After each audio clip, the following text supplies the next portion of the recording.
नमस्कार, मैं हूं अपराजिता सिंह। उत्तर प्रदेश की खबरों में आपका स्वागत है। आज है 23 नवंबर, दिन रविवार। खबरों के बढ़ने से पहले डालते हैं नजर आज की सुर्खियों पर। राम मंदिर ध्वजारोहण में पीएम मोदी का भव्य स्वागत। यूपी सरकार रेड कारपेट वेलकम देगी, खाद्य उद्योग में निवेशकों को प्रोत्साहन। एसआईआर फॉर्म ऑनलाइन और ऑफलाइन दोनों विकल्प उपलब्ध। यूपी विधान परिषद चुनाव, अंतिम मतदाता सूची 6 जनवरी। यूपी में महिलाओं को नाइट शिफ्ट में काम करने की अनुमति। चलिए बढ़ते हैं आज की 25 बड़ी खबरों की ओर विस्तार से। राम मंदिर ध्वजारोहण में पीएम मोदी का भव्य स्वागत। अयोध्या राम मंदिर ध्वजारोहण में पीएम मोदी का स्वागत 501 बटुक ब्राह्मणों द्वारा स्वास्ति वाचन, संत महंतों के शंखनाद और पारंपरिक घंटा घड़ियाल की ध्वनि के साथ किया जाएगा।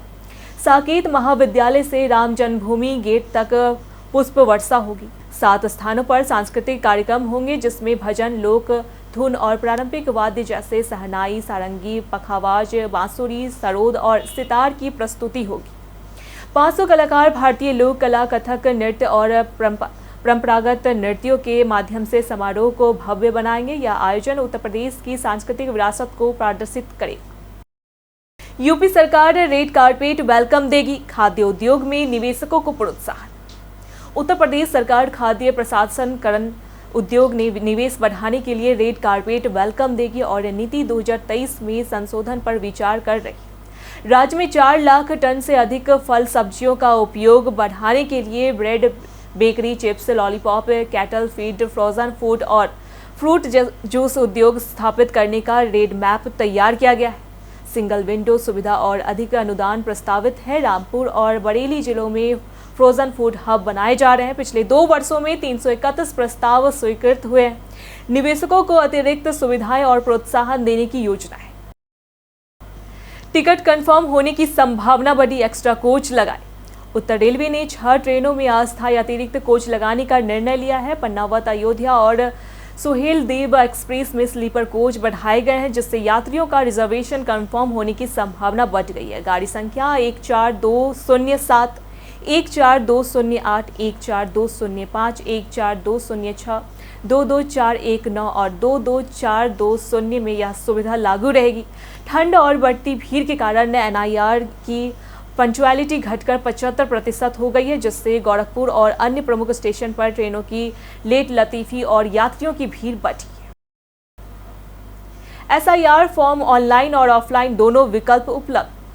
एसआईआर फॉर्म ऑनलाइन भरने के लिए वोटर कार्ड से मोबाइल नंबर लिंक होना जरूरी है। लिंक ना होने पर फॉर्म ऑनलाइन नहीं भर पाएंगे। ऑफलाइन फॉर्म के लिए क्षेत्रीय बीएलओ से संपर्क आसानी से जमा किया जा सकता है। फॉर्म 4 नंबर से जारी है और अधिकतर लोग इसे भर चुके हैं। ऑनलाइन फॉर्म voters.eci.gov.in से भरा जा सकता है। बीएलओ का नाम और नंबर electrocalsearch.eci.gov.in पर खोजा जा सकता है। जानकारी के लिए 05221950 हेल्पलाइन नंबर मौजूद है। प्रयागराज में 2026 के माघ मेले में पहली बार अमृत स्नान की तर्ज पर पर्व स्नान होगा। 3 जनवरी को पौष पूर्णिमा से मेला शुरू होगा। बनारस के मठ, मंदिर और शंकराचार्य के शिविर भी लगेंगे। मौनी अमावस्या 18 जनवरी, वसंत पंचमी 23 जनवरी, माघी पूर्णिमा 1 फरवरी और महाशिवरात्रि 15 फरवरी को प्रमुख स्नान होंगे।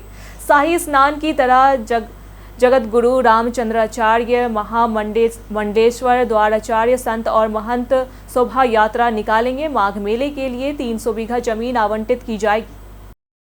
यूपी विधान परिषद चुनाव, अंतिम मतदाता सूची 6 जनवरी। उत्तर प्रदेश विधान परिषद चुनाव में स्नातक और शिक्षक विधायकों के लिए अंतिम मतदाता सूची 6 जनवरी को जारी होगी। निर्वाचन आयोग ने संशोधित कार्यक्रम के तहत पांडुलिपि तैयार और मुद्रण 27 नवंबर तक, ड्राफ्ट प्रकाशन 2 दिसंबर और दावे आपत्तियों का निस्तारण 30 दिसंबर तक पूरा करने का आदेश दिया है। अनुपूरक सूची भी जारी होगी। सभी बूथ अध्यक्ष, बीएलओ और कार्यकर्ताओं को नए मतदाता जोड़ने, मृत या बोगस नाम हटाने और सक्रिय रूप से एसआईआर अभियान में भाग लेने का निर्देश दिया गया है। 6 कारीगरों ने तैयार किया राम मंदिर ध्वज।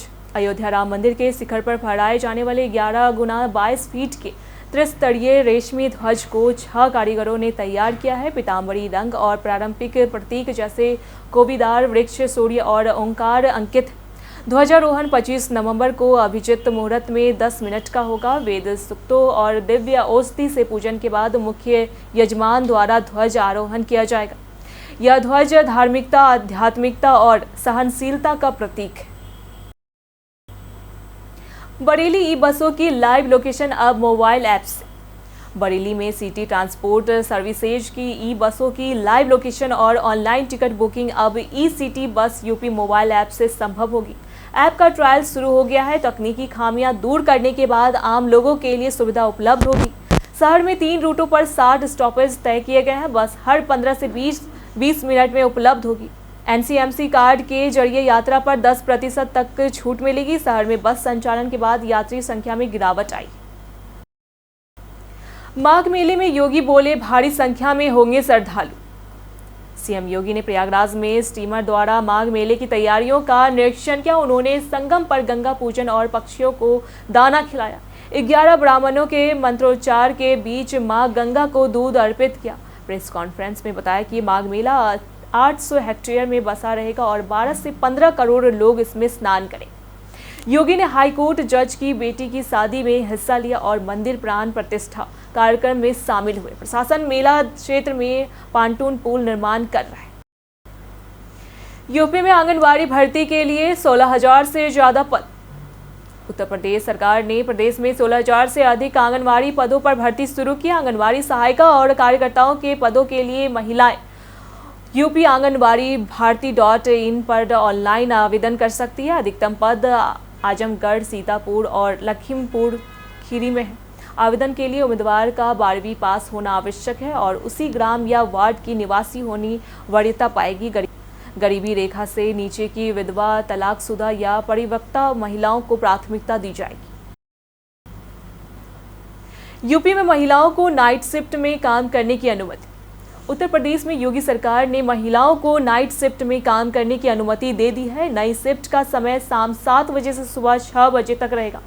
पहले रात 9 बजे से सुबह 6 बजे था। महिलाओं की सहमति जरूरी होगी। सुरक्षा के लिए CCTV, महिला गार्ड, परिवहन, हेल्थ और आराम जैसी सुविधाएं सुनिश्चित की जाएगी। नाइट शिफ्ट में काम करने पर 2 गुना वेतन मिलेगा और ओवर टाइम सीमा बढ़ाई जाएगी। नया नियम 29 औद्योगिक श्रेणियों और 20 से अधिक कर्मचारियों वाले प्रतिष्ठानों पर लागू होगा। रोडवेज की 80% बसें बिना इंश्योरेंस खतरे में। वाराणसी में 80% रोडवेज की बसें बिना बीमा सड़क पर चल रही है। कई बसों का बीमा 3 से 6 महीने से एक्सपायर्ड है। कुछ बसें पुरानी और खटारा है। इनमें से कई का प्रदूषण सर्टिफिकेट फेल है और कई बार चालान कट चुका है। बावजूद इसके ये प्रतिदिन हजारों यात्रियों को ढो रही है। बसों में गंदगी और दुर्व्यवस्था भी दिखाई दे रही है। विभाग समय समय पर बसें हटाता है, लेकिन बीमा ना होने पर कोई कार्रवाई नहीं होती। योगी आदित्यनाथ ने दी मुलायम सिंह यादव को श्रद्धांजलि। उत्तर प्रदेश के मुख्यमंत्री योगी आदित्यनाथ ने बीते दिन समाजवादी पार्टी के संरक्षक मुलायम सिंह यादव को उनकी जयंती पर श्रद्धांजलि अर्पित की। उप मुख्यमंत्री केशव प्रसाद मौर्य और ब्रजेश पाठक ने भी उन्हें याद किया। मुलायम सिंह ने 1992 में सपा की स्थापना की थी और 1989, 1993 व 2003 में यूपी के मुख्यमंत्री रहे। वे देश के रक्षा मंत्री भी रहे और समाजवादी विचारक राम मनोहर लोहिया से प्रेरित थे। 2023 में उन्हें पद्म विभूषण से सम्मानित किया गया। अखिलेश यादव ने बसपा पर टिप्पणी न करने का फरमान जारी किया। बिहार विधानसभा चुनाव में यादव समुदाय का प्रदर्शन निराशाजनक रहा। कुल 28 यादव विधायक जीते, जिसमें 11 आरजेडी, 13 जेडीयू और 2 भाजपा से, जो 2020 के 55 विधायक मुकाबले करीब आधे। समाजवादी पार्टी अध्यक्ष अखिलेश यादव ने इसे चुनावी साजिश करार दिया और अपने प्रवक्ताओं को बसपा और मायावती पर टिप्पणी न करने का निर्देश दिया। यूपी में 2027 के चुनाव की रणनीति में यादववाद सीमित करने और दलित वोट बैंक पर फोकस करने की तैयारी की जा रही है। सैफई में मुलायम परिवार की शादी का आयोजन। सैफई में समाजवादी परिवार में आर्यन यादव की शादी 25 नवंबर को होने जा रही है। दुल्हन लद्दाख की शेरिंग है, जो दिल्ली हाईकोर्ट और सुप्रीम कोर्ट में वकालत कर रही है। शादी समारोह पारंपरिक रीति रिवाजों के साथ सैफई स्थित पृथक आवास पर होगा।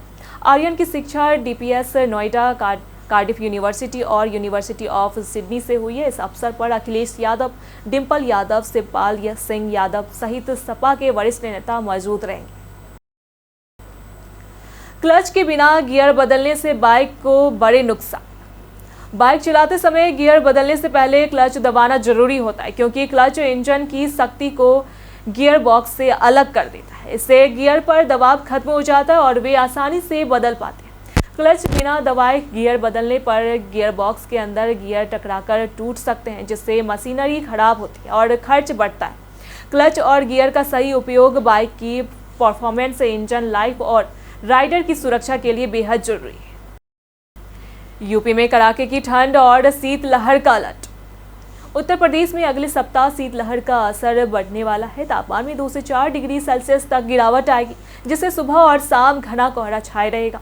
हिमाचल से आ रही ठंडी हवाएं ठंड और बढ़ेगी। मौसम विभाग ने लोगों से सर्दी से बचने के लिए गर्म कपड़े पहनने की सलाह दी है। 26 से 28 नवंबर के बीच राज्य के कई जिलों में बारिश की संभावना है, जिससे ठंड और कड़ाके की होगी। ध्वजारोहण कार्यक्रम के चलते 25 नवंबर को मंदिर आम प्रवेश बंद। अयोध्या के राम मंदिर में 25 नवंबर को पीएम मोदी के ध्वजारोहण कार्यक्रम के कारण सुबह से दोपहर 2:30 बजे तक आम श्रद्धालुओं का प्रवेश बंद रहेगा। इस दिन केवल 7,500 विशेष अतिथि ही प्रवेश करेंगे। सुरक्षा कड़ी रहेगी। मोबाइल और हथियार ले जाने की अनुमति नहीं होगी। आम भक्त 25 नवंबर शाम से शयन आरती तक दर्शन कर सकेंगे। 26 नवंबर को कोई वीआईपी पास जारी नहीं होगी और मंदिर 15 से 16 घंटे आम श्रद्धालुओं के लिए खुला रहेगा।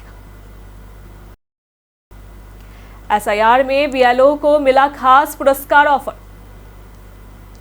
कुशीनगर के कप्तानगंज तहसील प्रशासन ने मतदाता सूची सुधार एसआईआर के काम को प्रोत्साहित करने के लिए बीएलओ को खास ऑफर दिया है।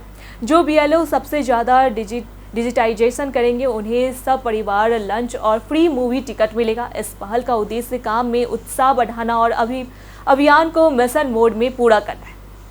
सम्मानित बीएलओ को गोलघर गोरखपुर में 3 अलग अलग चरणों में पुरस्कार, लंच और मूवी का अनुभव दिया जाएगा, जिससे काम, पुरस्कार और मनोरंजन तीनों मिलेंगे। नोएडा में फेसबुक फ्रेंड रिक्वेस्ट से साइबर ठगी। बीते दिन नोएडा के नितिन पांडे से फेसबुक फ्रेंड रिक्वेस्ट के जरिए 2.90 करोड़ रुपए की साइबर ठगी हुई।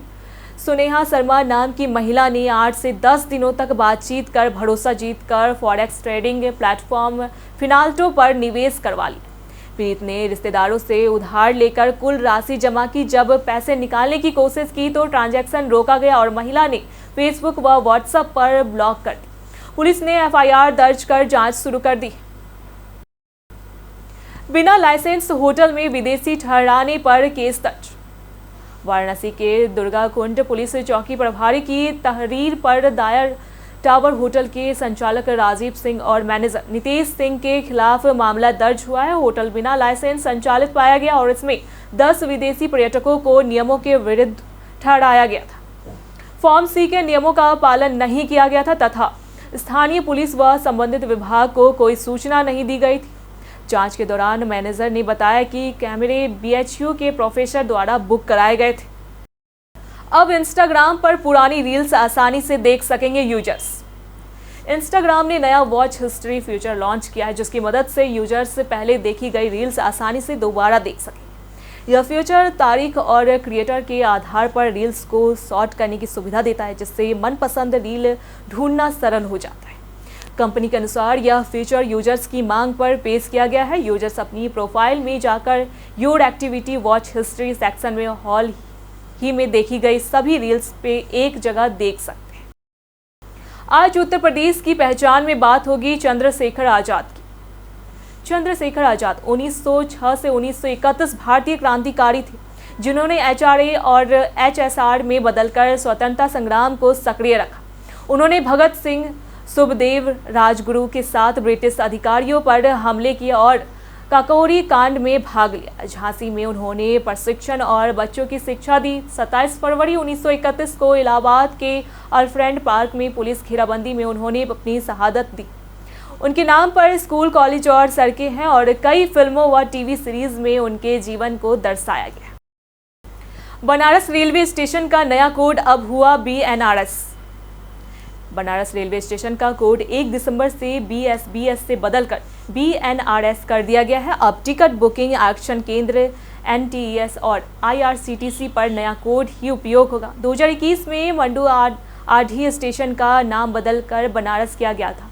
पिछले 4 वर्षों में स्टेशन को आधुनिक सुविधाओं से विकसित किया गया है, जिसमें एस्केलेटर, लिफ्ट, फूड प्लाजा, स्वच्छ सर्कुलेटिंग एरिया, सेल्फी पॉइंट और नैरो गेज इंजन प्रमुख आकर्षण है।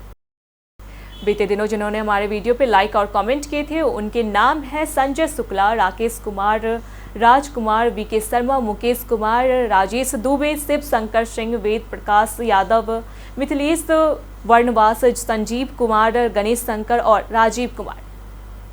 इसी के साथ बढ़ते आज के सवाल की ओर। आज का सवाल है, योगी आदित्यनाथ आपको कैसे मुख्यमंत्री लगते हैं? आप अपना जवाब हमें हमारे कमेंट बॉक्स में लिखकर जरूर बताएं। आज के लिए इतना ही। उत्तर प्रदेश की तमाम खबरों के साथ बने रहने के लिए देखते रहें डेली यूपी। और साथ ही अगर आप यूट्यूब चैनल पर देख रहे हैं तो चैनल को सब्सक्राइब करें। अगर आप फेसबुक पेज पर देख रहे हैं तो लाइक और फॉलो करें।